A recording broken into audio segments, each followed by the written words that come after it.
Ba't may gagalaw? YouTube channel ko ikaw. Ako naman kasi, ako din yun ang kinakatakot ko. Sabi ko nga, naku papa, pasalamat ka. Pango sa ilong ko. Pagdating na nito, Obi, alam mo ba, pagdating niya sa bahay, kahit lasing na lasing siya, nag-sign of cross siya. Siguro nagpasalamat siya, sabi niya. Ewan ko, sira-siramin mo pag pag-uwi niya, nakita na lang ni Nicole, duguan na yung mukha ni Papa, pati yung ulo. Tapos may pasama sa mata.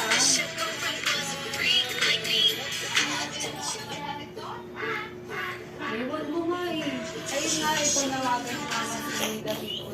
Narinig ko lang. Wala kwento.